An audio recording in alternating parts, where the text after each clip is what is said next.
Hi! எல்லாரும் எப்படி இருக்கீங்க? எனக்கு புதுசா ஒரு எக்ஸ்பீரியன்ஸ் கிடைச்சது. அத நான் உங்ககிட்ட ஷேர் பண்ணிக்கலான்னு சொல்லிட்டு தான் இந்த வீடியோவ நான் போஸ்ட் பண்றேன். உங்களுக்கு பிடிச்சிருந்தா லைக் பண்ணுங்க. என்னன்னு பார்க்குறீங்களா? இது எங்க மாமியார் வீட்டு கழனி தான். நான் மேரேஜ் ஆனதுலேருந்தே பார்த்தீங்கன்னா, இந்த கழனியில வேர்க்கடலை போடுவாங்க. எங்க வீட்டோட பேக் சைடில தான் இருக்கு. ஆனா நான் இதுவரையிலும் வந்ததில்ல.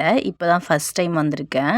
கொஞ்சம் ஃப்ரீயா இருக்கேன், போர் அடிக்குதுன்னு சொன்னேன். அதனால என்னோட ஹஸ்பண்ட் கூட்டிட்டு வந்தாங்க.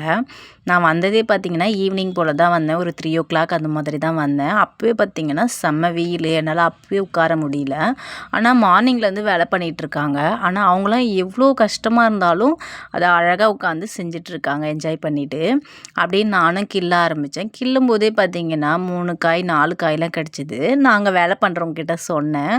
அவங்களும் பார்த்தீங்கன்னா, சின்ன வயசுல இது போல வேர்க்கடலை எடுக்க வரும்போது, இந்த மாதிரி 3 காய், 4 காய்லாம் கிடச்சா, அத அவங்க சேர்த்து எடுத்து வச்சுக்குவாங்களாம். மொத்த காயிலே போட மாட்டோம் அப்படின்னு சொன்னாங்க. நானும் அப்படியே எடுத்து வச்சுட்டு இருந்தேன். இப்படியே நான் பறிச்சது பார்த்தீங்கன்னா, இந்த சின்ன அன்னக்கூட அளவு தாங்க நான் பறிச்சு எடுத்தேன். இதுக்கே பார்த்தீங்கன்னா, எனக்கு கையும் ரொம்ப வலிக்க ஆரம்பிச்சுச்சு. பேக் பெயினும் வந்துச்சு. ஆனா மார்னிங்லேருந்து உட்காந்து வேலை செய்கிறவங்களுக்கு எவ்வளோ கஷ்டமா இருக்கும். இருந்தாலுமே அவங்க அவ்வளோ அழகா உட்காந்து வேலை செய்கிறாங்க. அவங்களுக்கு பெரிய சல்யூட் தாங்க நம்ம குடுக்கணும். என்னோட நாத்தனாரும் பார்த்தீங்கன்னா, ஈவினிங் போல வந்தாங்க. அவங்க கூட சேர்ந்து ஃபன் பண்ணிக்கிட்டு ஜாலியா அப்படியே இருந்தோம். அப்படியே ஒன் டே முடிஞ்சுது. நெக்ஸ்ட் டேவும் நான் கழனிக்கு போயிருந்தேன். என்னோட ஹஸ்பண்ட் நான் உட்கார்றதுக்காக கொஞ்சம் நிழலா பார்த்து ஒரு கட்டில் போட்டாங்க. அப்படியே நான் கிள்றதுக்காகவும் கொஞ்சம் வேர்க்கடலை எடுத்துகிட்டு வந்து போட்டாங்க. இந்த வேர்க்கடலை எல்லாமே நீ கிள்ளி முடிச்சுட்டு தான் வீட்டுக்கு வரணும் அப்படின்னு சொன்னாங்க. நானும் கண்டிப்பாக இது எல்லாமே கிள்ளி முடிச்சுட்டு தான் நான் வீட்டுக்கு வருவேன் அப்படின்னு அவர்கிட்ட சொல்லிட்டு நான் கிள்ள ஆரம்பித்தேன்.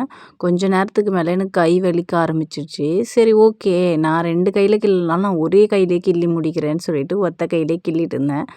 அப்படியே இப்போ பாட்டு சவுண்டும் கேட்கும் பாருங்க. இது நாங்க மொபைல்ல வைக்கல. அங்க ஒர்க் பண்றவங்க ப்ளூடூத்ல வச்சுட்ருக்காங்க.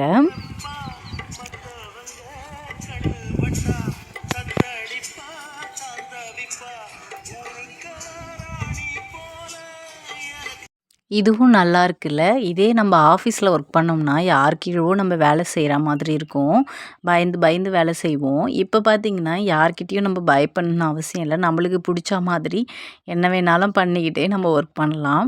இவங்களெல்லாம் பார்க்கும்போது எனக்கே ஒரு மாரி ஜாலியாக இருந்துச்சு.